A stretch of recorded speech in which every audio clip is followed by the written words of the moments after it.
তেমন কিছু নয়, কিন্তু অধিকার লড়াইয়ে কোনো সমঝোতা নেই, অধিকার লড়াইয়ে কোনো সমঝোতা নেই, কোনো সমঝোতা নেই।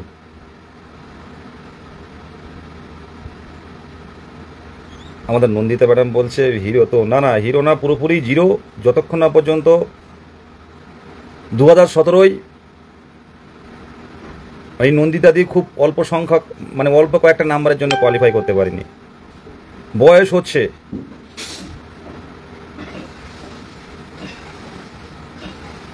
নিয়োগ হবে হবে করে 3 বছর পেরিয়ে গেছে। একদম একদম অপেক্ষায় আছি তো ওই দিনটার জন্য।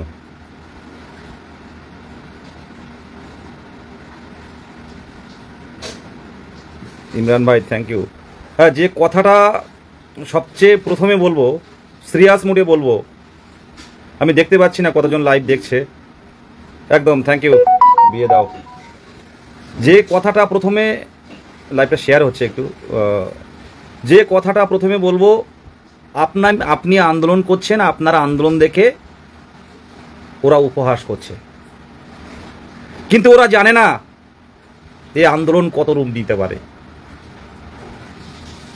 এই আন্দোলন কোথায় পৌঁছে যেতে পারে। নমস্কার, 2022 প্রাইমারি টেট উত্তীর্ণ হবু শিক্ষক, বিদেশ গাজী আমি। আপনারা অনেকেই চিনে থাকবেন যারা এই প্রাইমারি শিক্ষক হওয়ার স্বপ্ন বা প্রাইমারি শিক্ষকতার লাইনে আছেন। একটা কথা বলতে খুব ইচ্ছে করছে, সেটা হচ্ছে ভিক্ষা। মানে আমরা ভিক্ষা চাইছি, আমাকে দিন, আমাদের শূন্য পদে রিক্রুটমেন্ট করুন, ভিক্ষা চাইছি আমরা, ভিক্ষা চাইছি, ভিক্ষা। গণতান্ত্রিক সিস্টেমে নির্বাচিত সরকারের কাছে ভিক্ষা চাইছি, এ দুয়ারে ও দুয়ারে, এ দুয়ারে, যে আমাদের ভ্যাকান্সিটা একটু বাড়ান না, হাতে পায়ে ধরে ঘন্টার পর ঘন্টা অপেক্ষা করে তাদেরকে একটা কথা, ভ্যাকান্সিটা বাড়ান না। অনেক বয়স্ক ক্যান্ডিডেট আছে, আমরা হয়তো এবার স্বপ্নটা পূরণ করতে পারবো। আজকে যে ছেলেটা, যে মেয়েটাই 3 বছর অপেক্ষা করে যে স্কুলে ঢুকতে পারবে না, যে যার স্বপ্ন পূরণ করতে পারবে না, তার অবস্থাটা কি হবে? সে কি হবে তাহলে? সে কোন পেশায় যাবে? তার বয়স নেই এখন, সে কোন পেশায় যাবে?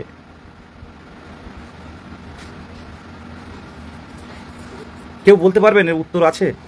যে 3 বছর পড়াশুনো করলো, যারা টেট কোয়ালিফাইড হয়নি তারা অন্য পেশায় যেতে পারে, কিন্তু যারা টেট কোয়ালিফাইড, মানে আমার কয়েকজন বলছিলেন, কয়েকজন আধিকারিক বা কয়েকজন মানে ভালো উচ্চপদস্থ ব্যক্তি বলছিলেন যে নিটে অনেকে পাস করে, সবাইকে চাকরি পায়। এই কথাটা আমি অনেকবারই শুনেছি, কিন্তু আমার কথা ওয়েস্ট বেঙ্গলের টেট মানেই নিয়োগ। 2014 সালে ফার্স্ট 14 টেট, 16 নিয়োগ, 48,000 নিয়োগ। সেই একই টেট থেকে 16,500 নিয়োগ 19-20 সালে, আবার 2022 সালে নিয়োগ হলো 14 টেট থেকে। তাই একটা টেট 3 বার সুযোগ পায়। আর যার ওএমআর নেই, যার কে পরীক্ষা দিয়েছে, তার কোনো কিছুই নেই, সব ডিস্ট্রয় হয়ে গেছে। সেই টেট থেকে 48,000 আর 10 58 আর 6 কত, 58, 59, 60, 61, 62, 63, 64,000, 64,000 নিয়োগ করেছে 2014 টেট থেকে। পরে 12,000 আমি অ্যাড করিনি। কি এত মধু ছিল বলতে পারেন? নিটের সাথে এর সাথে এক করলে হয়? রিভু মাহাতো বলছেন জেন জেড আন্দোলনের ডাক দাও। এটা কি আপনারা জানেন? এটা হচ্ছে এমন একটা গণ অভ্যুত্থান, এমন একটা গণদাবি, এমন একটা গণ আন্দোলন, একটা সরকারকে সারকার করে দিয়েছিল।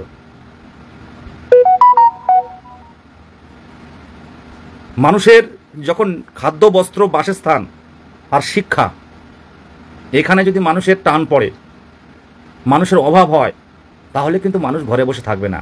আজকে পুলিশ দিয়ে আটকাবেন, 100 জন আসবে, পরের দিন 1000 জন আসবে, পরের দিন 1 লাখ আসবে। তাদের উপর যদি পুলিশি অত্যাচার হয়, পরের দিন 1 লক্ষ নামবে। পারবেন আটকাতে? পারবেন? ইতিহাস সাক্ষী আছে। আজকে 50,000 শূন্যপদ দিলে কি ক্ষতি? এটা কেউ কারোর ব্যক্তিগত সম্পত্তি থেকে তাদের স্যালারি দেবে না। আজকে একটা স্কুল বন্ধ হয়ে গেলে এই সরকার, মনে করুন 20 বছর পরে, 30 বছর পরে, এই সরকার থাক আর না থাক, তখন কি কেউ জবাবদিহি করতে পারবে যে স্কুলটা বন্ধ হলো কেন? কেউ বলতে পারবে?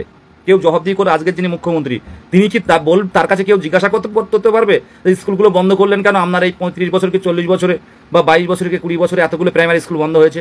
তথ্য তো সব থেকে আছে, দেখতে পাচ্ছি আমরা সবাই। সরকার সমস্ত রকম ট্যাক্স নিচ্ছে আমাদের কাছ থেকে, আমরা সমস্ত রকম ট্যাক্স বিভিন্ন রকমভাবে সরকারকে দিয়ে রাজস্ব দিচ্ছি, সরকার একটা সেগুলো চালাবে। তা না করে দান ধ্যান ভাতা এইসব করেই চলে যাচ্ছে।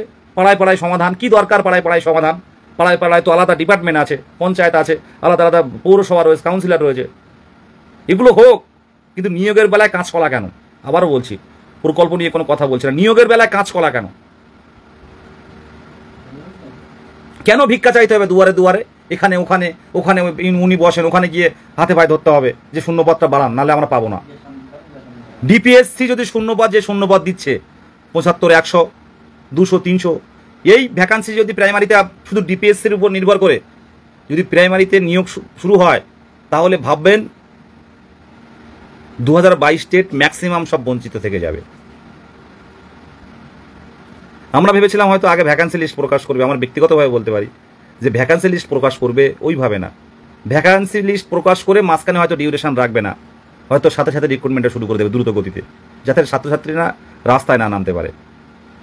কারণ 10,000 ভ্যাকান্সি দিক আর 11,000 ভ্যাকান্সি দিক, টিউশনি মাস্টারগুলোর যে বক্তব্য, আরে আপনি তো একটা ভ্যাকান্সির জন্য লড়াই করবেন, আপনার এত ভয় কিসের?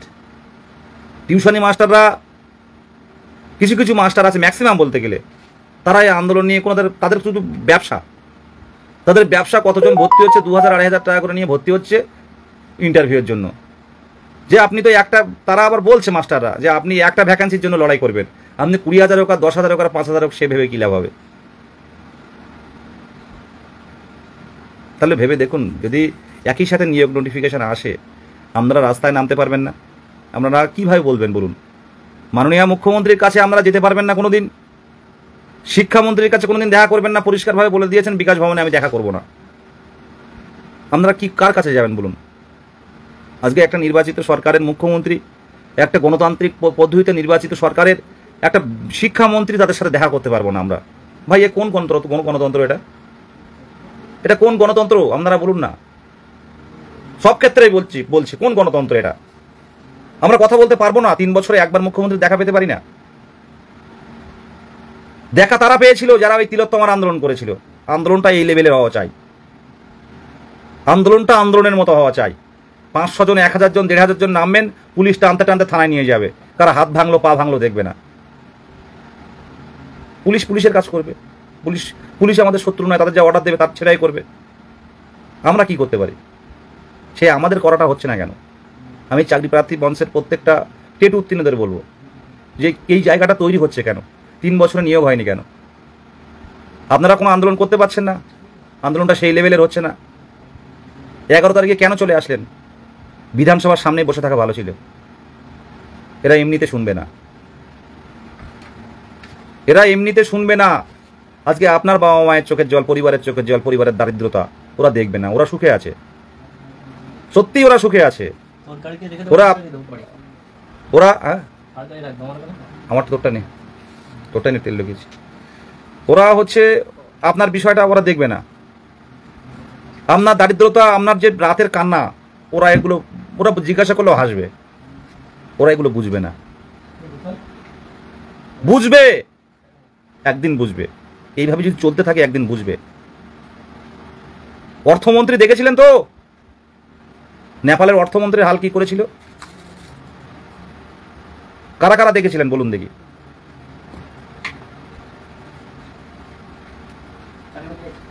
আমরা একদম চোখে চোখ রেখে কথা বলবো। আমরা কোনোভাবে আন্দোলন করতে চাইছি না, বারবার প্রত্যেকটা জায়গায় বলে আসছি যে আমরা আন্দোলন করতে চাই না, আন্দোলন করতে চাই না। আমাদের নিয়োগটা দিন, আমরা সরকারের সাথে আছি, সরকারের পাশে আছি। 2010 সালে আমরা সরকার পরিবর্তন করে এই সরকার কিনেছিলাম। তাদের কথা বক্তব্য কি? যা ভ্যাকান্সি হবে সেটাই দেবো। আরে তারা কি নিজের বাড়ি থেকে টাকা এনে দেবে? ভ্যাকান্সি যদি 16,500, 2014 টেট 16,500, রাতারাতি শূন্যপদ তৈরি করা হয়েছে, স্যাংশন করা হয়েছে। আজকে আপনারা দুর্নীতি করতে পারছেন না বলে আজকে নিয়োগটা এরকম অবস্থায় ঝুলিয়ে রাখলেন, বেশি সংখ্যক শূন্যপদ দেবেন না। কিছু মানুষের দুর্নীতি করতে পারলে তখন নিয়োগটা বেশি হবে। এ কোন দেশের নিয়ম এটা? আমরা তো বলছি 2017 সালে ওরাও আন্দোলন করেছিল। 2017 তারা সব চাকরি, যারা শিক্ষকতায় পেশায় ঢুকে, তারা কিন্তু আর কেউ আওয়াজ করে না, তারা রাজপথে কিন্তু আন্দোলন করে গেছিল। আমরাও কোনো আন্দোলন করতে চাই না, আমরা শূন্যপদ দিন। কেন বিভিন্নভাবে বোঝাতে হচ্ছে সরকারকে? কেউ না কেউ তো লাইভটা দেখবেন। আচ্ছা দেখতে পাচ্ছেন তো আমাদের প্রতিবেশী দেশগুলোর অবস্থা কোথায় গিয়ে দাঁড়িয়েছে? দুর্নীতি, স্বজন পোষণ আর বেকারত্ব, এই তিনটে ইস্যুতে প্রত্যেকটা দেশে ক্ষতি হচ্ছে। আচ্ছা, নেপালের মতো একটা দেশ, একটা ঠান্ডা দেশ, একটা হিন্দু রাষ্ট্র নেপাল, কোনো ঝামেলা হয় না, সেই দেশে মানে যুব সম্প্রদায় এতটা উগ্র হয়ে গেল, ভেঙে চুরমার করে দিল। আমরা চাই না এটা এমন হোক, কিন্তু দিন দিন যদি মানুষের ক্ষোভ বাড়ে, প্রত্যেকটা মানুষের দিনের পর দিন ক্ষোভ বাড়ছে, একটা অর্থনৈতিক বৈষম্য তৈরি হচ্ছে। যার কাছে অর্থ আছে সে চাকরি কিনতে পারছে, তার ইচ্ছে খুশির মতো সে এক জায়গা থেকে আরেক জায়গায় ট্রান্সফার হয়ে যাচ্ছে, আর যার অর্থ নেই, যার যোগাযোগ নেই, সেই পড়েই থাকছে। আজকে আমি আমার কোনো যোগাযোগ নেই, বয়স হয়েছে, সুন্দরবন থেকে যাই কলকাতায় আন্দোলন করতে, যদি কিছু করতে পারি। আর ফ্যামিলিতে প্রথম যে সন্তান যারা পড়াশোনার মাধ্যমে কিছু করতে চায়, তার সামনে কিন্তু অনেক বাধা আসে। আজকে অনেকেই এমন আছে যে ফ্যামিলিতে প্রথম পড়াশোনা করছে। আমরা কি একটা যদি জব পাই, আমাদের যদি স্বপ্ন পূরণ হয়, কি হতে পারে? আমার পরিবারটা বাঁচবে, আরও অনেক পরিবারগুলো আমি শেখাতে পারবো যে দেখ, আমার ফ্যামিলিতে আমি প্রথম এই সরকারি ডিপার্টমেন্টে এই কাজ পেলাম, তো তোরাও পড়াশুনো কর। সবাই পায়, গরিব মধ্যবিত্ত সবাই চাকরি পায়, তোরাও পড়াশুনো কর, তাদের সে আমাদের দেখে অন্যরাও পড়াশুনো করবে, আমরাও স্কুলগুলো বাঁচানোর চেষ্টা করবো, আমাদের বাচ্চারাও সে একটা ভালো দিয়ে পাবে যে বাবার শিক্ষক, তারাও অন্যদের শেখাবে। এরকম করে করে তো সমাজের উন্নতি হবে, এর থেকে কি হতে পারে? এইভাবে কেন আমাদের হাতে পায়ে ধরে ভিক্ষা চাও, ভিক্ষা দাও, শূন্যপদ বেশি দাও, ভিক্ষা দাও, মন্ত্রীদের বাড়ির সামনে গিয়ে ঝামেলা করা, আমাদের নবান্নে গিয়ে ঝামেলা করা, আমাদের বিধানসভার সামনে গিয়ে বিক্ষোভ দেখানো, আমরা বিকাশ ভবনের সামনে গিয়ে বিক্ষোভ দেখানো, এপিসি ভবনের সামনে গিয়ে বিক্ষোভ দেখানো, ওদিকে প্রাইমারি পর্ষদ সভাপতির সামনে দেখা করার জন্য ঘন্টার পর ঘন্টা অপেক্ষা করা, ওদিকে বিকাশ ভবনে প্রিন্সিপাল সেক্রেটারির সাথে দেখা করবো, উনি দেখা করবেন না, অন্য জায়গায় পাঠিয়ে দিলেন, সেখানে 2 ঘন্টা ওয়েট। ভাই, আমাদের কি সময়ের দাম নেই?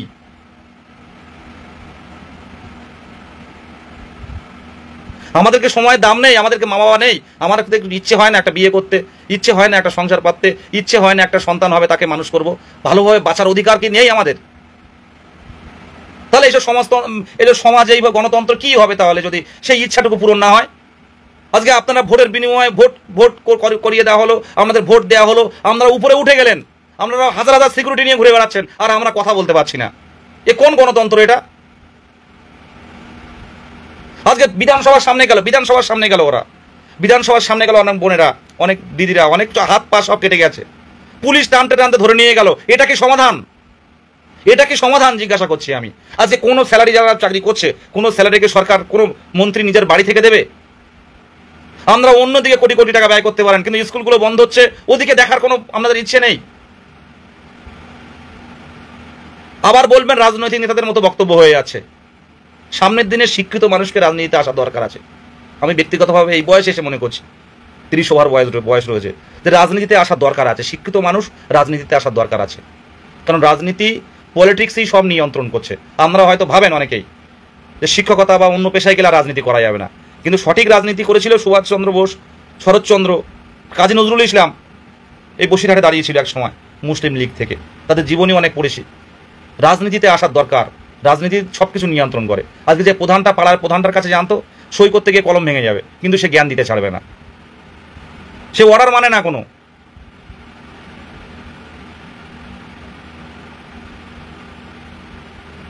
আজকে উত্তর 24 ডিপিএসসি চেয়ারম্যান, তার পাশে যে ছেলেগুলো থাকে, সিভিকগুলো, তাদের দেখলে, মেজাজ দেখলে অবাক হয়ে যাবেন আপনারা। ডিপিএসসি চেয়ারম্যানের সাথে কথা বলবো, তার সাথে কথা বলতে গেলে 10 দিন আগে অ্যাপয়েন্টমেন্ট নিতে হবে। আবার এমনও আছে অনেকেই যে তারা ডিপিএসসি চেয়ারম্যান কিন্তু খুব অমায়িক লোক। এই পূর্ব মেদিনীপুরের হাবিবুল স্যার, কাল দেখা করলাম, এত ভালো মানুষ বলার মতো নয়। অন্যরা তো ক্যামেরায় ছবি তুলতেই দেয় না, উনি বলছেন তুলুন, অসুবিধা কি আছে। আজকে আলিপুরদুয়ার না জলপাইগুড়ি ডিপিএসসি চেয়ারম্যান, সবাই ছবি তুলে শেয়ার করছে। নদিয়ার ডিপিএসসি চেয়ারম্যান ছবি তুলছে। ভালো মানুষ আছে, পৃথিবী থেকে ভালো মানুষ উদাও হয়নি, ভালো অফিসারও আছে, তারা বলতে পারে না, ভ্যাকান্সির বিষয়টা সবসময় বলতে পারে না। আজকে 50,000 শূন্যপদ দাবিটা কি অবৈধ? আপনারা যারা লাইভ দেখছেন তারাই বলুন। সেপ্টেম্বর মানে 2017 সালে প্রাইমারি টেট নোটিফিকেশন হয়েছিল, সেই টেট এই 21-22 সালে গিয়ে টেট হলো, কিন্তু নতুনরা ওই টেটে অংশগ্রহণ করতে পারেনি। মানে খাতা কলমে ধরে নিতে পারেন 2017 সালের প্রাইমারি টেট, তার দীর্ঘ 5 বছর, 17, 18, 19, 20, 21 এবং 22 ডিসেম্বর মাসে টেট হলো। ভালো করে এই 5 বছর নতুনরা, এই 18-20 সেশনের ডিএলএডরা, তারা কিন্তু অংশগ্রহণ করতে পারেনি টেটে 2017 সালে। তার দীর্ঘ 5 বছর পর 2022 সালের প্রাইমারি টেট হলো ডিসেম্বর মাসে। রেজাল্ট দ্রুত পাবলিশ করা হলো 2023 সালের 10ই ফেব্রুয়ারি এবং জানানো হলো প্রাইমারি পর্ষদ থেকে যে বছরে ন্যূনতম দুবার নিয়োগ হবে, কোনো টেট পাস বসে থাকবে না। 2023 সালের 10ই ফেব্রুয়ারি, 23 সালটা ফুল গেল, 24 সালটা ফুল গেল, এই 25 সালটা ফুল হতে গেল। আমাদের সকলের নিয়োগ তো দূরের কথা, কেউ বসে থাকবে না তো দূরের কথা, আমরা ইন্টারভিউ অংশগ্রহণ করতে পারিনি। এই বঞ্চনা, এই অবহেলা যদি আপনাদের মনে হয়, আমি বলতে পারি যে 30,000 যদি ডিএলএড থাকে 30,000ই পথে নামতে হবে। 30,000 যদি ডিএলএড থাকে 30,000 ডিএলএড পথে নামতে হবে। কে হাসলো, কে আপনাকে উপহাস করলো সেটা দেখার প্রয়োজন নেই। সাধারণ চাকরি প্রার্থীরা দিয়েছে ডাক, 22 স্টেট নিয়োগ পাক, 50,000 ভ্যাকান্সি পাক। ঘুরিয়ে দাও। একটা নির্বাচিত সরকার পুরো উদাসীন। যা ভ্যাকান্সি হবে সেই ভ্যাকান্সি তো হবে না, 50,000 ভ্যাকান্সি চাই, প্রত্যেকের নিয়োগ চাই। কারণ বছরে 2বার নিয়োগ হলে আমরা 6টা নিয়োগ পেতাম, তখন কেউ বসে থাকতো না। মিনিমাম 6টা নিয়োগ পেলে 10,000 করে ভ্যাকান্সি হলে 60,000 ভ্যাকান্সি। যা ইচ্ছে খুশি মতো চলতে পারে না। আর আপনারা যদি পথ না থাকেন, আমি এরপর থেকে বলে দিচ্ছি, আর কোনো আন্দোলনকে সমর্থন করব না। আমরা যদি এই যে তারিখ সবাই সাধারণ চাকরি প্রার্থীরা ঘোষণা করেছে, ওই তারিখে যদি আপনারা পথে না নামেন প্রত্যেকেই স্বতঃস্ফূর্তভাবে, তাহলে কিন্তু আর কোনোদিন আন্দোলনে ডাকবো না। আজকে এইভাবে চলতে থাকুক, স্কুল বন্ধ হোক, চোখের সামনে সবাই নিজেরটা ভাবি বলে আজকে আমাদের এই অবস্থা। আচ্ছা 30,000 ডিএলএড, অনেকেই আছে যারা মনে করছে পেয়ে যাবো আমরা। আরে বেশি মনে করছেন আমার মাধ্যমিক অনেক নাম্বার, উচ্চ মাধ্যমিক অনেক নাম্বার, আমার এতগুলো এক্সট্রা কারিকুলাম আছে। কি হবে আপনি জানেন কি? কখন কি ভাই চেঞ্জ হবে? কিছু চেঞ্জ হলে আপনি রাখতে পারবেন কি? ভ্যাকান্সি দরকার। একাডেমিক কি হলো, একাডেমিক 28-29 সেটা থাক, কিন্তু আপনারা পথে নামুন। আর অনেক আছে, অনেকেই ফোন করেন যে বাড়ি থেকে আসতে দেয় না। তাদের উদ্দেশ্যে বলছি, কি যাদের বাড়ি থেকে আসতে দেয় না, আমার মনে হয় তাদের শিক্ষকতা হওয়ার যোগ্যতা নেই। আর যারা রাজপথে আসতে দেয় না, তাদের বাবা মাকে আমি বলবো, তারা একটা শিক্ষকের মা বাবা হওয়ার যোগ্যতা নেই। যাদের মা বাবা রাজপথে আসতে দেয় না, 3 বছর অলরেডি 5 বছর পর পরীক্ষা আর 3 বছর পাশ করে আমরা বসে আছি, তারপরও প্রতিবাদ স্বরূপ রাজপথে আসতে দেয় না, তাদের মা বাবা শিক্ষকদের মা বাবা হতে পারে না। একদম পরিষ্কারভাবে চোখে চোখ রেখে বলছি। আজকে যে দিদিটা হাজব্যান্ড পথে আসতে দেয় না, সে কোনোদিন শিক্ষা চায় না। সেই হাজব্যান্ড তার স্ত্রীকে পথে আসতে দেয় না, সে কোনোদিন সমাজকে শিক্ষার আলো দেখাতে চায় না। আজকে আমার মনে পড়ছে, মাঝে মাঝে শেয়ার করে, আজকে দেবী রানী, যে পূর্ব মেদিনীপুরে বাড়ি, তার বাবা কিন্তু আন্দোলনে আসতো, সে কিন্তু একটা মেয়ে বোন, আমাকে দাদা বলে, অনেক বোন। তার বাবা কিন্তু এমনকি ভিডিও করেও কিন্তু ছেড়েছে নেটে, যে মাননীয় মুখ্যমন্ত্রী আমার সবাইকে চাকরিটা দিন। আমাকে বারবার আশীর্বাদ করতো, বিদেশ কি হলো না হলো তোমার চাকরিটা যেন হয়। সেই মানুষটা ক্যান্সার আক্রান্ত হয়ে বিনা চিকিৎসায় মারা গেলেন। আর এই পুজোয় তার বাবা বলে ডাকতে পারবে না। যেমন বাবা কিন্তু অনেকেই হয়তো আমাদের চোখের সামনে আসে না, আমার এই মুহূর্তে অনেক মা বাবাও কিন্তু হারিয়ে যাচ্ছে, তারা দেখতে পাচ্ছে না সন্তানের। সে দেবী কোনোদিন বা এরকম যাদের মা বাবা হারিয়ে গেছে এই আন্দোলন দেখতে দেখতে, সেই মা বাবার কথা এ জীবনে কে মা বাবা পাবে? আজকে আপনাদের বুকে আগুন জ্বলে না? এই সরকারের উদাসীনতা দেখে কষ্ট হয় না আপনাদের? যে এইভাবে উদাসীনতা, একটা সরকার পারে না, কনস্টিটিউশন সেটা বলে না, সংবিধান সেটা বলে না, সংবিধানে পরিষ্কার লেখা আছে একটা নির্বাচিত সরকারের কর্মসংস্থান দেয়া, জনগণের কর্মসংস্থান দেয়া এটা দায়িত্বের মধ্যে পড়ে। আর এটা আমাদের এই কর্মসংস্থান পাওয়াটা আমাদের মৌলিক অধিকারের মধ্যে পড়ে, ভালোভাবে বাঁচার অধিকারের মধ্যে পড়ে। আজকে তা থেকে বঞ্চিত করা হচ্ছে। আমরা ওদের জীবন কি আপনারা কোনোদিন দেখেছেন? ওদের জীবন সকাল থেকে রাত পর্যন্ত কি জীবন? পুলিশের ব্যারিকেডে ওরা যাবে, সামনে 10টা গাড়ি, পিছনের 10টা গাড়ি, তাতে সামনে গেলে আমরা মারাও, ধাক্কা লেগে অনেকে মারাও যায়, হুঁ করে বেরিয়ে যাবে লাল বাতি নীল বাতি গাড়ি লাইট জ্বালাতে। আর পুলিশ সাধারণ মানুষ পাশে থাকলে ঠেলে ধাক্কা মেরে ফেলে দেবে। মন্ত্রী যাচ্ছে, আপনারা সাইড দিলেন না কেন? কোনো বিচার হবে না। ভাই কিসের গণতন্ত্র এটা? কিসের গণতন্ত্র? আপনারা এটা বুঝতে পারছেন না? কথাগুলো আমি যেটা বলছি, কথাগুলো বুঝতে পারছেন না? কি করবে পুলিশ? পথে নামবেন, কি করবে? সাধারণ মানুষের অসুবিধাটুকু করবেন না, আর বাদ বাকি শান্তিপূর্ণভাবে অবস্থান চালিয়ে যান। কেস দেবে? ভয় পাই না, ভয় পাই না। কোর্ট আছে, কোর্ট বিচার করবে, কোর্ট মহামান্য আদালত আছে, আদালত বিচার করবে। পুলিশ কোনোদিন শাস্তি দিতে পারে না, আদালত বিচার করবে। যে 5 বছর অপেক্ষা করে আছি, আমি কর্মসংস্থান চাই, ভালোভাবে বাঁচতে চাই, সেই ভালোভাবে বাঁচাটা কেড়ে নিতে পারেন না আপনারা। কেন বলেছিলেন বছরে 2 বার নিয়োগ, কোনো টেট পাস বসে থাকবে না? 3 বছর অপেক্ষা করে আছি, এখন আমার নিয়োগটা চাই চাই চাই, আমার নিয়োগটা চাই। কেন আমার চাকরিটা কেন দেবেন না? আমি টিচার এলিজিবিলিটি টেস্ট কোয়ালিফাইড হয়েছি, 2 বছরের পূর্ণ প্রশিক্ষণ, 50% মাধ্যমিক উচ্চ মাধ্যমিকের নাম্বার, কেন দেবেন না? কি সমস্যা? বিভিন্ন সূচক আছে তাই না? টেট পাস হচ্ছে মেন সূচক। টেট পাস করা মানে আপনি টিচারের যোগ্য হয়ে গেলেন। এখন সরকার চাইলে শূন্যপদ দিয়ে সকলের নিয়োগ করতে পারে, এখানে কোনো একাডেমিক টিম কোনো প্রয়োজন হয় না। TET qualified, you are teacher, এদের সারা জীবন বৈধ, বুঝতে পারছেন? মানে নিয়োগ করলে সরকার সব নিয়োগ করতে পারে, কোনো আইনি জটিলতা নেই। যে 82 পেয়েছে আর যে 92 পেয়েছে বা 110 পেয়েছে, সারা জীবনে টেট সার্টিফিকেট ভ্যালিড। মানে আপনি শিক্ষক, আপনি হবু শিক্ষক না, আপনি শিক্ষক। মন্ত্রীগুলো যায় একটু দেখবেন, গ্রামাঞ্চল দিয়ে যখন যাবে, ধুলো উড়িয়ে 4-5টা গাড়ি, সে গাড়িগুলো বাজনা অন্যরকম, শব্দ সাউন্ড অন্যরকম, পিছনে যে গাড়িগুলো যাবে তাদেরও অন্যরকম। আপনি যাবেন, আপনি দাঁড়িয়ে পড়তে হবে যখন মন্ত্রীর গাড়িগুলো যাবে। যারা কাছে আছে তারা স্বজন পোষণ করছে, নিজের আত্মীয়দের চাকরি দিচ্ছে, দেখতে পাচ্ছি। শুধু এই সরকারই না, যেখানে মুখ্যমন্ত্রী ডাইরেক্ট বলছেন যে কোনো নিয়োগের ক্ষেত্রে কম বেশি হবে, এরকম হোক, অসুবিধা নেই, কিন্তু বড় নিয়োগটা দিন। যারা ম্যাক্সিমাম ক্যান্ডিডেট, যারা যোগ্যতার ভিত্তিতে যারা এখনো পর্যন্ত মানে অপেক্ষায়, তাদেরকে নিয়োগটা দিন। এভাবে বলা যায় না অনেক কথা, যে এইভাবে সম্ভব 1-2 ওইভাবে ঢুকবে। মুখ্যমন্ত্রী যেটা বলছেন 1 লক্ষ শূন্যপদ, সেটা কমে এখন এসছে 21,000। প্রত্যেকের উদ্দেশ্যে বলছে, এই লাইভ দেখে যদি ইচ্ছে হয় প্রত্যেকে 10 জন করে পথে নামুন, প্রত্যেকে বাবা মাকে নিয়ে আসুন, বন্ধু বান্ধবকে নিয়ে আসুন, আপনার আত্মীয় স্বজনকে নিয়ে আসুন, প্রত্যেকে আত্মীয় স্বজনকে আজকে তৈরি থাকুন, 10-15 জন করে নিয়ে আসুন। আজকে সবাই একসাথে নামবো, কেউ পিছবে না। আর মুখে যেন আওয়াজটা থাকে, চোখে চোখ রেখে কথা বলাটা থাকে, প্রত্যেকের উদ্দেশ্যে বলছি, চোখে চোখ রেখে কথাটা যেন থাকে। ওই বিধানসভা অভিযানের মতো অভিযান হবে, একটা কথা বলে দিলাম। আজ কারোর যদি কোনো ক্ষয়ক্ষতি হয়, এর দায়িত্ব প্রশাসনকে নিতে হবে, একদম পরিষ্কার জানাচ্ছি, একদম পুরো সোশ্যাল মিডিয়াতে।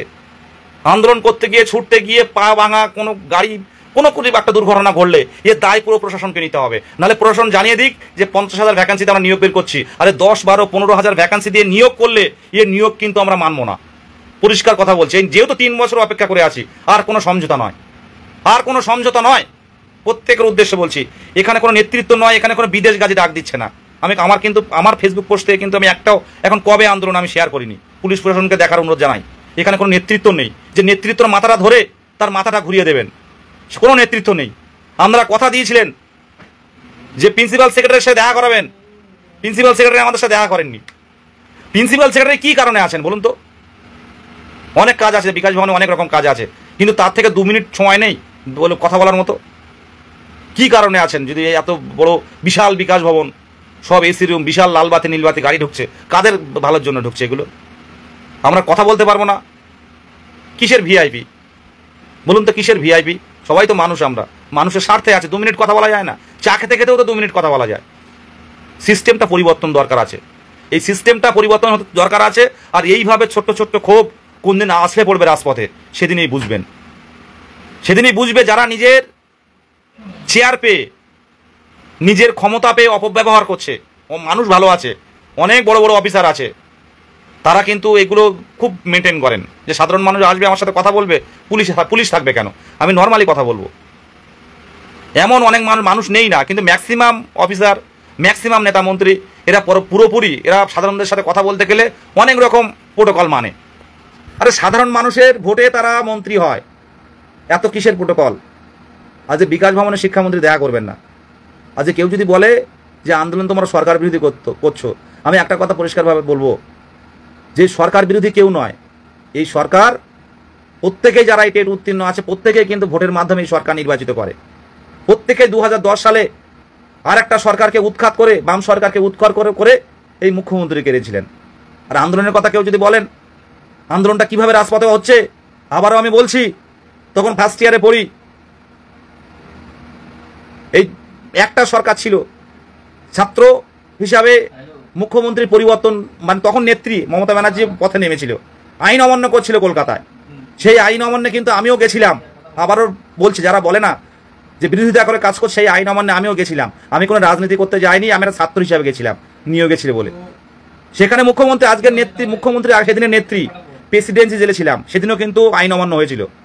আজকের মুখ্যমন্ত্রী মাননীয় মমতা ব্যানার্জি মহাশয়ের সাথে সেদিনের নেত্রী 2010-11 নাগাদ লাস্ট মুখ্যমন্ত্রীর আন্দোলনে আমি কিন্তু ছিলাম। এবং প্রেসিডেন্সি জেলে ছিলাম। আমি কিন্তু রাজনীতি করি না, শুধু একটা পরিবর্তন চেয়েছিলাম। টানা একটা সরকার থাকবে, শুধু একটা সরকারের পরিবর্তন চেয়েছিলাম। তাই 2010-11 নাগাদ আজকের মুখ্যমন্ত্রী সেদিনের নেত্রী, ওনার সাথে প্রেসিডেন্সি ছেলে পুলিশ অ্যারেস্ট করে নিয়ে গেছিল একটা বাসে করে। এরপরেও বলছে সিঙ্গুরে গেছিলাম মুখ্যমন্ত্রীর ওখানে মানে অনশনে, পরিবর্তন চেয়েছিলাম। এই পরিবর্তন চাইনি আমরা। আজকে সোশ্যাল মিডিয়াতে পরিষ্কার বলছি, মুখ্যমন্ত্রী, আজকের মুখ্যমন্ত্রী সেদিনের নেত্রী, ওনার সাথে দু জায়গায় দুদিন কর্মসূচিতে গেছি, আন্দোলনটা সামনে থেকে দেখেছি। তাই পুলিশ প্রশাসনকে বলবো, চোখ রাঙাতে আসবেন না, ভয় দেখাতে আসবেন না, আর আইনের ভয় দেখাতে আসবেন না। যদি পারেন মুখ্যমন্ত্রীর সাথে দেখা করান, আমরা পরিষ্কার শান্তভাবে কোনো আন্দোলন করবো না, সোশ্যাল মিডিয়াতে একটা কথা লিখবো না, কটু কথা লিখবো না। মুখ্যমন্ত্রীর সাথে দেখা করান আমাদের বিষয়টা। আমাদের দাবিগুলো 50,000 দাবি, একটু কম বেশি হয় হোক, অসুবিধা নেই, কিন্তু সেটা দিই। আমরা স্কুলে ঢুকি, আর কোনো আন্দোলন কিচ্ছু করবো না, কোনো পোস্ট করবো না, ফেসবুক থাকবে না। বাড়ির সংসারে খুব অভাব বা দারিদ্রতা রয়েছে, বনে জঙ্গলে মাছ কাঁকড়া ধরে, এটা অনেকের, প্রত্যেকেই কাজ করে এরা বাড়িতে। আমার বাবা বনে জঙ্গলে যায়, এক চোখ অন্ধ, এক চোখে দেখতে পায় না, বনে গিয়ে ওটা লেগেছে। তারপরেও তার এখনো এই 60, 65, 70 বছর বয়স, এখনো কাজ করছে। সে বলে কি জানেন বাবা, এই আসতে বল, বাবা বলে যে তোর কাজটা হয়ে গেলে আর এ করবো না, আর এই জঙ্গলে যাব না। এখনো জঙ্গলে বাঘের ভয়, প্রচুর বাঘ, এখন ডাঙায় উঠতে পারে না, সেই অবস্থায় কাঁকড়া ধরেন, সেই অবস্থায় মধু কাটতে যান, সেই অবস্থায় মাছ ধরতে যান, যে তোর কাজটা হয়ে গেলে আর তোর চাকরিটা হয়ে গেলে আর জঙ্গলে যাব না। কিন্তু এই করে করে বাবার বয়স 70-এর কাছাকাছি হয়ে গেল। সবাই যদি বলেন যে অন্যদিকে গেলেন না কেন, বা শুধু প্রাইমারি চাকরি, সরকারি চাকরির অপেক্ষায় থাকলে হয়? একটা কথা বলে, একটা প্যাশান থাকে সব কাজের মধ্যে, শুধু টাকা নয়, একটা প্যাশান থাকে। আমরা গ্রামের ছেলেরা ম্যাক্সিমামই সবাই শিক্ষক হওয়ার স্বপ্ন দেখি। এখানে 30-35 হাজার টাকাটা ফ্যাক্টর না, একটা প্যাশান থাকে, যে ছোট্ট ছোট্ট বাচ্চাদের, তাদেরকে সুন্দরভাবে গড়ে তোলা, আগামী দিনে তারাই বড় হবে, হয়ে বলবে স্যার এইখানে আমি এখানে এ করি, বা এইখানে আমি জব করি, বা এরকম একটা ভালো জায়গায় গেছি, এগুলো কিন্তু বলবে। তখন এর মতো শান্তি আর কিছু হতে পারে না। কেন আমাদের নামতে হবে রাজপথে? বারবার বলছি, মুখ্যমন্ত্রীর যে উদাসীনতা, শিক্ষামন্ত্রীর যে উদাসীনতা, তার কারণেই কিন্তু আমাদের ভুগতে হচ্ছে। দেখুন, আজকে আমরা জেলায় জেলায় যান, যদি জেলার ছেলেরা জেলার আন্দোলন গড়ে তোলে, সেটা একটা খারাপ পরিস্থিতি তৈরি হবে না? হবে কিনা? একটা খারাপ পরিস্থিতি তৈরি হবে কিনা? বর্ধমানে গেলেন আপনি, মুখ্যমন্ত্রী মাননীয়া, বর্ধমানে গেলেন, 3টে চাকরি প্রার্থী, 2জন সংখ্যালঘু ছিল, তার মধ্যে 2জন সংখ্যালঘু মেয়ে ছিল। তারা কিন্তু আপনার বক্তৃতা থামিয়ে বলেছিল যে ম্যাডাম আমাদের নিয়োগ দিন। ম্যাডাম কিন্তু তাদের কথা শোনেনি, বরং পুলিশকে অর্ডার দিল যে এখানে ব্যারিকেড বাড়াও, আর সাংবাদিকদের বলছে যে আপনার ছবি তোলার দরকার হলে আপনারা আগে তুলেননি কেন? ম্যাডাম, ছবি তুলতে আমরা যাইনি ম্যাডাম। ম্যাডাম, এত হতে পারে না ম্যাডাম। 2010 সালের নাগাদ যে ম্যাডাম আপনি ছিলেন, সেই ম্যাডাম কিন্তু এখন নেই আপনি। এটা চলতে পারে না ম্যাডাম। আমাদের প্রতিরোধ গড়ে তুলে আটকাতে পারবেন না ম্যাডাম, পুলিশ প্রশাসন দিয়ে আটকাতে পারবেন না ম্যাডাম, যদি প্রতিরোধ গড়ে তুলি। আপনি জেলায় জেলায় যাবেন, জেলায় জেলায় যদি আমরা 2-10 হাজার ঢুকে যায় জেলায় জেলায়, ম্যাডাম আমাদের চাকরির দাবিতে যদি ঢুকে যায় ম্যাডাম, ম্যাডাম কোনো অনুষ্ঠান করতে পারবেন না ম্যাডাম, কোনো অনুষ্ঠান করতে পারবেন না। মানুষ আগে, মানুষের বাইরে কিছু নেই। আপনি স্টেজে যত কথা বলবেন, তার প্রত্যেকটা কথাই একটাই মিনিং, যে মানুষের জন্য আমি এই করছি, ওই করছি, তাই করছি, এই দিচ্ছি, তাই দিচ্ছি, এর বাইরে কোনো কিছু নেই ম্যাডাম।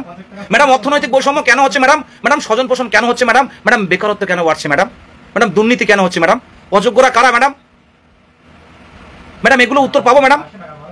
আমি 1000 পাচ্ছি, মানে লক্ষ্মীর ভান্ডার মা পাচ্ছে ম্যাডাম, খুব ভালো প্রকল্প। কন্যাশ্রী, মারা গেলে একটা সমবেথী বলে একটা আছে, তো এইরকম অনেক প্রকল্প আছে ম্যাডাম, সব ঠিক আছে ম্যাডাম।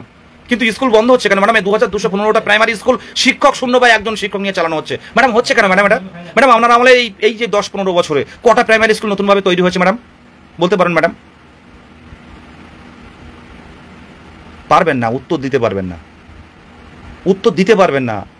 2017 প্রাইমারি টেট, তার দীর্ঘ 5 বছর নতুনরা কোনো প্রাইমারি টেট দিতে পারেনি। 2022 সালের ডিসেম্বর মানে টেট হলো, তার সেই টেটের এখনো নিয়োগ পায়নি। উপরন্ত 23 সালে আমরা একটা টেট নিলেন। লজ্জা থাকা দরকার এগুলো, হ্যাঁ একটু লজ্জা থাকা দরকার। যাদের ইন্ধনে এগুলো তৈরি হচ্ছে, লজ্জা থাকা দরকার আছে। আজকে জানি আমার উপর অনেক প্রেশার আসবে, কিন্তু ভয় পাই না। লড়াইটা কিন্তু যতদিন বাঁচবো করে যাব, যদি নিজের অধিকার না ফিরিয়ে পাই। অধিকার ছিনিয়ে যেদিন অধিকার পাবো, যেদিন এই প্রতিবন্ধীরা অধিকার পাবে, যারা রাজপথে আন্দোলন করছে, সেদিন এই আন্দোলন সমাপ্ত হবে। আর আপনারা ভাবছেন যে 10-15 হাজার ভ্যাকান্সি দিয়ে এই আন্দোলনটাকে দমিয়ে দেবো, কেউ আর রাজপথে নামবে না, ভুল হবে। আমরা অনেক আন্দোলন দেখেছেন, চাকরি হারাদের আন্দোলন দেখেছেন, আজকেও বোধহয় একটা আন্দোলন হয়েছে, মিছিল করতে দিয়েছে পুলিশ বিধাননগরে, বিকাশ ভবনের সামনে। আর আমরা গেলে ভয়, আমরা গেলে 22 স্টেট পথে নামলে পুলিশ অ্যাক্টিভ হয়ে যায় যে 22 স্টেট নামছে। কেন? পুলিশ প্রশাসন জানে যে এদের খিদেটা শেষ পর্যায়ে চলে গেছে, এদের ধরে রাখা যাবে না। সেই এসপ্লানেড থেকে রাসমণি হয়ে ধর্মতলা হয়ে হাইকোর্টের মেন রাস্তা রেড রোডের পাশ দিয়ে মানে আকাশবাণী ভবনের সামনে দিয়ে পুলিশ ব্যারিকেড দিচ্ছে, হবু শিক্ষকরা সেই ব্যারিকেড লাথি মেরে সরিয়ে দিচ্ছে, সরসর করে সেই ব্যারিকেড সরে যাচ্ছে অন্যদিকে। পুলিশ বাঁধতে পারেনি, তার আগে ঢুকে গেছে। কি জানেন এত মাইল কেন ছুড়লো? প্রত্যেকের খিদে আছে, জেদ আছে, জোশ আছে ভিতরে, প্রত্যেকের খিদে ছিল। যারা ওদিন রাজপথে নেমেছিল আপনাদের সামনে তুলে ধরি, আপনাদের এই লাইভ দেখলে অনেকের রাগ হবে। যারা রাজপথে গেছিল ম্যাক্সিমাম যে চাকরি প্রার্থী মহিলা শিক্ষিকা, তারা কোনোদিন আন্দোলনে আসেনি, তারাই প্রথম এলো। অনেকের সাথে কথা হলো, প্রথম এলো তারা এই রাজপথে। এবং দাদা বলছে দেয়ালে পিঠ থেকে গেছে। মাননীয় মুখ্যমন্ত্রীর ওর ভরসা করেছিলাম 2022 সালের 29 সেপ্টেম্বর থেকে, ভরসা করে করে করে করে করে করে আজকে 2025 সালের 29 সেপ্টেম্বর। দাদা আমরা নিয়োগ পাইনি, তাই আমরা চলে এসেছি। বাড়িতে বারণ করেছিল, কিন্তু বাড়ির কথা শুনিনি। ভাবতে পারছেন? ভাবুন তো, বিধানসভার মধ্যে একটা হাই সিকিউরিটি জোন, সেখানে ঢুকে যাচ্ছে। আজকে ছেলেগুলো যদি আমি না আটকাতাম ব্যক্তিগতভাবে, আজকে যদি বিধানসভার গেট খোলা ছিল, যদি ভিতরে ঢুকে ওরা অনশন করতো, কি করতেন বলুন? কিন্তু একটা কথা ভাববেন, হবু শিক্ষক কোনো বিশৃঙ্খল করা, সরকারকে বিড়ম্বনা ফেলা, এটা আমাদের কাজ না। বিরোধীদের সহযোগিতা করে দেয়া, এটা কিন্তু আমাদের কাজ না। এটা আপনি প্রত্যেকের উদ্দেশ্যে, এটা কিন্তু আমাদের কাজ না। কিন্তু দিন দিন যত বঞ্চিত হচ্ছে দেখবেন, দিন দিন ক্ষোভ বাড়ছে, রাজপথে কিন্তু আসলে পড়বে। পরিস্থিতি ভালো না। আর এখন কোনো আন্দোলন করতে পুলিশরা আগে বলে যেদের মাথাকে ধর, সেই মাথা কিন্তু কোনো নেতৃত্বে নেই। আজ পর্যন্ত কিন্তু আমি কোনো পোস্ট করিনি। আমরা কাকে ধরবেন? 5000 নামবে, 5000ই নেতৃত্ব। পার্সোনালভাবে কাউকে কিছু করতে পারবেন না। তখন রাজপথে কিভাবে আটকাবেন? ধরে নিয়ে গিয়ে থানায় বসিয়ে রাখবেন, থানা না থাকলে স্কুলের মধ্যে বসিয়ে রাখবেন, রাস্তায় দাঁড় করাবেন, সারাদিন ধরে রাস্তায় কোথাও জায়গা না থাকে সারাদিন ধরে পুলিশ ভ্যানে করে কলকাতায় ঘোরাবেন টাইম পাস করার জন্য চাকরি প্রার্থীদের নিয়ে। এটা কি সমাধান? এটা কি সমাধান বলুন? পুলিশ বললো প্রিন্সিপাল সেক্রেটারির সাথে দেখা করাবো, পুলিশের কথা কিন্তু প্রিন্সিপাল সেক্রেটারি ডাকেননি, অন্য একজনের কাছে পাঠিয়ে দিয়েছেন, সেখানে কোনো সলভ হয়নি আমাদের। আমরা আন্দোলন করে, আবারও বলছি, আন্দোলন করে শুধু আন্দোলন করছি না, আমরা 11 তারিখে আন্দোলন করলাম। শিক্ষামন্ত্রী বলেছিলেন যে 2 দিন টাইম দেবো, ভ্যাকান্সি লিস্ট দেবো। 11, 12, 13, 14, 15 তারিখে আমরা মঙ্গলবারের দিকে খুব সম্ভব আমরা কিন্তু গিয়েছিলাম আলোচনা করতে, যে আপনারা কি কাজে গিয়েছেন, তাহলে আমরা আন্দোলন করব না। ওনারা বলছে কোনো কাজ হচ্ছে, আগের থেকে একটু কাজ স্পিডে হচ্ছে, তবে শূন্য পদ এত আসবে না। আমাদের কথা ছিল দেখুন 3 বছরে ডবল নিয়োগ হবে, ডবল চাকরি হবে, মুখ্যমন্ত্রীর কথা। আমরা কিন্তু একটাও পাইনি। সুতরাং এবার একটা বড় 50,000 না দিতে পারেন, 40 দিন, 45 দিন, 50,000 দিতে হবে না, আমি ওটা কথা বলছি। 40 দিন ম্যাক্সিমাম বেরিয়ে যাক। সেই ক্ষেত্রে কেন এত গড়িমসি হচ্ছে? সব কিছু তো সরকারি ব্যাপার, বিকাশ ভবন, পর্ষদ সব সরকারি আধিকারিক, সব মানুষের কল্যাণের জন্য বড় বড় ফাইল, বড় বড় কাজ, মানুষের এই গণতান্ত্রিক সিস্টেমে মানুষের কল্যাণের সাথে আমাকে ভালোভাবে বাঁচার অধিকার নেই? আচ্ছা ভাই, তোমরা কি করছো? তোমাদের সন্তানরা কোনো সরকারি স্কুলে পড়ে না। অনেকে জিজ্ঞাসা করবে যে আপনার সন্তান কি সরকারি স্কুলে পড়বে? আমি বলবো হ্যাঁ, অবশ্যই পড়বে। পরিবর্তন দরকার, একটু থেকে পরিবর্তন দরকার। আজকে নেপাল পরিবর্তন হয়েছে, আজ বাংলাদেশ পরিবর্তন হয়েছে, আজ ইন্দোনেশিয়া পরিবর্তন হয়েছে, আজকে শ্রীলঙ্কা পরিবর্তন হয়েছে। একটাই না, একদিনেই হয়নি। একটু করে মানুষের মধ্যে ক্ষোভ জমেছে, একটু করে ইস্যু হতে বড় আকার ধারণ করেছে। পুলিশ প্রথম দিকে তাদেরকে আটকানোর চেষ্টা করবে, প্রথম দিকে অনেক কিছু করার চেষ্টা করবে, সেটাও যখন পুলিশ না পারবে, পুলিশ হাত তুলে নেবে যে আমাদের আর কিছু করার নেই। এটাই তো হচ্ছে। এই যুব আর তরুণ ছাত্র দল, এরা কিন্তু পৃথিবী দেশ চেঞ্জ হতে পারে, কিন্তু এই ছাত্রদের মনটা কিন্তু একই, যুবদের সে জোশটা কিন্তু একই, যুবদের যে উদ্যমটা কিন্তু একই। এটা কিন্তু দেশ আলাদা হলে কি হবে, যুবদের উদ্যমটা কিন্তু, মানুষ তো প্রত্যেকে, তারা কিন্তু প্রথম দিকে নামবে না। যখন দেখবে আমাদেরকে আক্রমণ হচ্ছে, বা আমাদের নিরীহ যারা ন্যায্য দাবিতে যারা পথে নেমেছে তার উপরে অত্যাচার হচ্ছে, আস্তে আস্তে কিন্তু পথে নামবে। একদিন হবে না, 2 দিন হবে না। কিন্তু দেখুন আজকে 22 স্টেটের আগে আন্দোলন হতো, আর এখন আন্দোলনগুলো কত চড়া, কোনো নেতৃত্ব নেই।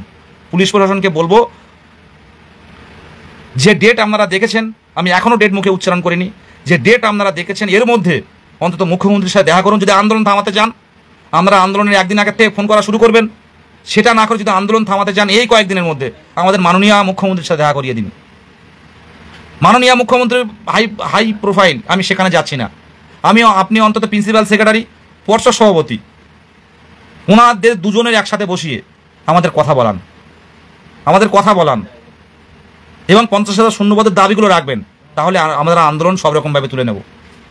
আবারও বলছি, আপনারা দেখতে পাচ্ছেন যে এই রাজপথে কত প্রান্তিক গ্রাম থেকে অনেক সংখ্যালঘু বোনেরা আসে, সব বোরখা মাথায় দিয়ে, বোরখা পরে আসে, হিজাব পরে আসে রাজপথে আন্দোলন করতে। আজকে সরকার সেই মুখ্যমন্ত্রীর কথাতে আসতে হয়, যে গরু দুধ দেয় একটু লাথি খেতে হয়। আমরা দুধ দিচ্ছি, লাথি দেব না, চাকরি দিন, চাকরি দিন। আজকে ম্যাক্সিমাম কলকাতার রাজপথে নামে সংখ্যালঘু ভাইয়েরা, তারা আন্দোলনে, যে আমাদের চাকরি দরকার। আজকে এই যে কমেন্ট করছে, প্রত্যেকটা কমেন্ট আমরা ফলো করুন, দেখুন সংখ্যালঘু ভাইয়েরা, সব সংখ্যালঘু ভাইয়েরা দেখুন। এখানে কোনো ধর্ম নিয়ে আসি না, কিন্তু আমরা মুখে না বললেও সবাই বুঝতে পারছি ব্যাপারটা কোন দিকে। তারা কিন্তু আজকে জেগেছে যে চাকরিটা দিন, আমার কাজটা দিন, কাজটা দিন। আমি অন্য রাজ্যে যাবো না, আমার ভাতাটা কম দিতে হবে না, আমার কাজটা দিন, স্কুলগুলো বাঁচান, আমার ঘরের সন্তান আগামী দিনে কোথায় পড়বে। আবারও বলছি, সরকারের বিরোধিতা করা, সরকারকে বিড়ম্বনায় ফেলা, বিরোধীদের সাহায্যটা করে দেয়া, এটা আমাদের কাজ না। কিন্তু আমরা কিন্তু লাগাতার আন্দোলন চালিয়ে যাব, আর আন্দোলনটা এরপর থেকে তীব্রতর থেকে তীব্রতর হবে। আর পুলিশ কিন্তু কোনো কথা বলতে পারবে না। এই আন্দোলনের নেতৃত্ব কিন্তু আমি নই। আবারও বলছি, আপনারা এরা ভিডিও করে নিতে পারেন, আমি আন্দোলনের নেতৃত্ব নয়, হাতের বাইরে চলে যাচ্ছে। কোন আন্দোলন কোন পথে কোথায় গিয়ে আসলে পড়বে কেউ কিন্তু জানে না। অবিলম্বে একটা বসার ব্যবস্থা করুন, একটা সলভ করার ব্যবস্থা করুন। কেউ আন্দোলনে যাবে না, একটা সাধারণ চাকরি প্রার্থী দিনে সলভ করার চেষ্টা করুন। সরকারকে বিড়ম্বনায় ফেলা, সরকারকে বিরোধিতা করা, এগুলো আমাদের লক্ষ্য নয়। কিন্তু দিন দিন বঞ্চিত হয়ে গেলে আমার বাবা মায়ের চোখে জলটা আমার কাছে আগে সরকারের চেয়ে। সরকারের যে কাজ সরকার রাখতে পারছে না, তখন কিন্তু প্রতিবাদটা আসছে। এই প্রতিবাদ যারা আগে করতো না, আগে যারা সোশ্যাল মিডিয়াতে লিখতে ভয় পেত, তারা কিন্তু এখন বড় বড় কথা আমাদের মাননীয় মুখ্যমন্ত্রীর ফেসবুক প্রোফাইলে লাইভে বলে দিচ্ছে। আস্তে আস্তে কিন্তু মানুষ জাগছে, মানুষের সাহস বাড়ছে। আজকে একটা কর্মসংস্থান দিলে, স্কুলে ফিরলে সে কিন্তু একটা কমেন্ট করতে ভয় পাবে মুখ্যমন্ত্রীর পেজে গিয়ে বিরূপ কমেন্ট। কেন? যে আমি সরকারি চাকরি করি। আজকে যদি কমেন্ট করি, আমারও সংগঠন থাকবে, কমেন্ট করি, তাহলে আমার হয়তো চাকরিটা থাকবে না।